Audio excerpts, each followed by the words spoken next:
Dear children, today we have a very interesting and humorous story about a king who is so eccentric that he has nothing else to do but kill tigers. Let's not waste time. The story is The Tiger King by Kalki. Kalki was the pet name of R. Krishnamurti, and he has written many historical and social novels. He is mainly known in Tamil circles as a very erudite and scholarly writer. The story is about a king during the British rule and how he was an autocratic, eccentric and arrogant person who also was a sycophant of the Britishers, and he also had his own set of sycophant coterie. The story has a supernatural touch and it is a humorous and satirical account of how the king gets born and dies. The theme is obviously crime and punishment, how when we commit incessant crimes, the nature, God punishes us, and how we can not be so apathetic towards animals, how the Britishers and the Indian kings also killed the lot of tigers, the magnificent animals that we had, and the story also touches on superstition and thoughtless pursuits of these aristocrats and Britishers and the lack of compassion that they had for animals as well as the common people, the general people. The title is very appropriate. The title is The Tiger King because he kills close to 100 tigers and is called the Tiger King, yet he becomes a victim of a little toy tiger. A sliver of wood kills him. There is in the end poetic justice and irony that is depicted in the title. Let's do the story first. The story starts with the description of the Maharaja of Pratibandhpuram. Pratibandh in Hindi is known as ban. So probably he was an autocratic Raja. There is a long title description showing a lot of satire, and then that title description is shortened to Tiger King because he had killed close to 100 tigers and was considered immortal. But ultimately we get to know the story of his birth, where he has been, as soon as he was born, 10 days later an astrologer was called, and the astrologer's first prediction was that he will ultimately die. Now that everyone dies, and there is a lot of humor here, the baby, the 10-day-old baby speaks up and asks the astrologers to tell how he would die. There is this supernatural element, and the king is given a larger than life picture. Then the astrologer tells him that he will get killed by the tiger. After that, everything gets to normal. He is given a typically British upbringing, showing how sycophantic they were, how they were living up to the British standards to please their British occupants. And he was removed from the people. He had British upbringing in isolation. He went to good schools. He was attended by British nannies, and he ultimately went to London and came back, and he was crowned at 20. He was totally disassociated with his own people. He was not aware of anything.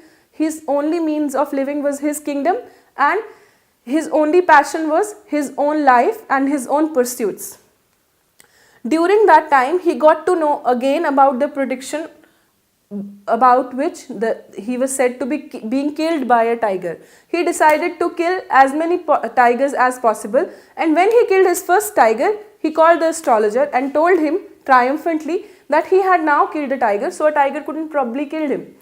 So the astrologer tells him that he could kill as good as 99 tigers, but he won't be able to kill the 100th tiger because the 100th tiger will kill him.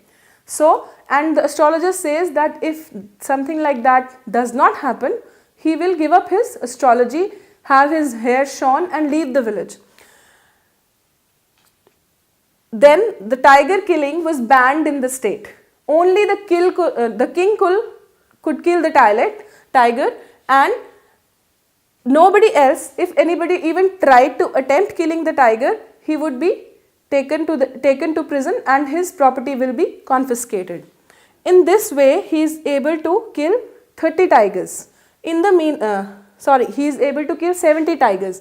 In the meanwhile, he has a visit from a British officer whose only wish is to get photographed with the killed tigers. This also shows how the Britishers were so avid on killing tigers and how they, along with the Indian Rajas, they killed so many animals. The British officer's visit is a very problematic situation for the king because he doesn't want anybody else to kill the tigers. So he tries to bribe the officer's wife, and he gets around 50 rings from the city, for which he thinks that the British's wife, the madam, will choose only 1 or 2 rings and return the samples. But she keeps all those rings, and he has to pay 3 lakh rupees at that time for those rings as gifts. But still again he says at least he didn't lose his kingdom. So there was a threat of losing his kingdom, and this was what was going on with people's money. Then 70 tigers have been killed, but there are no more in the state. Either they are finished or they have left because they have sensed the danger that they are in. And the king then decides to marry a girl whose father owns a state in which there is the largest tiger population. There is no other criteria for the marriage. Such a girl is found by the divan and the marriage takes place. Now whenever he visits his father-in-law's state, he kills 4 to 5 tigers in a visit, and in that way 29 more tigers are killed. After the 99th tiger, the search for the 100th tiger proves futile. There are no more tigers in either of the states, and the king is very upset. Now he threatens the divan, and the divan thinks of a tiger that he had brought from a people's park in Madras, probably a zoo, who is as lame as a lamb. He is so lame that he is to be carried, the tiger is carried by the divan and his wife into the car and brought in front slyly of the king, and the king tries to shoot him. But the king fails, the bullet whizzes past the tiger, and in the shock the lamb-like tiger who has been domesticated faints. The king thinks that he is dead and asks the soldiers to bring the body to the palace. But the soldiers realize that the tiger is not dead, and then they shoot him. So in reality the king does not kill the 100th tiger, but he thinks that the prophecy has been fulfilled.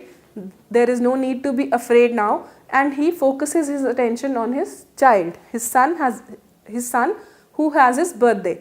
He goes to the market, and he is so inexperienced that he is not able to buy a proper toy. He buys a wooden toy, and the shopkeepers quote an enormous price, but in the end the king does not give him anything and considers it as a valuable gift to his son from the shopkeeper. This shows how he was arrogant and a fool. He was a stupid king. Then when he is playing with that wooden tiger, he is pinched by the sliver of the wood because it is a roughly made toy, and there is an infection developed and he has pus in his finger. He is wounded and he falls sick. 3 surgeons are called in for his treatment, but in the technicalities they are not able to save the king. The king dies, and he dies of the 100th tiger that he brought home, and the prediction thus comes true. There is such an irony that the king dies, yet the surgeons in the technicality call the operation a successful one. This is the end of the story.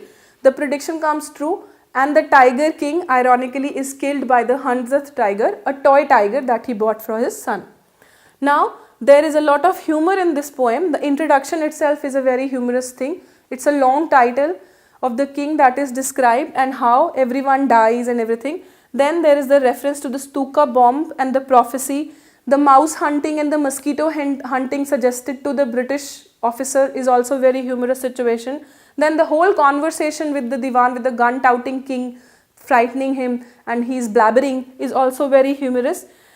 And the tigers from the people's park itself, a lamb who is as good as a lamb, is also a very humorous situation. All in all, this is a humorous and satirical account of how people are apathetic to animals and nature, but yet the nature takes its toll.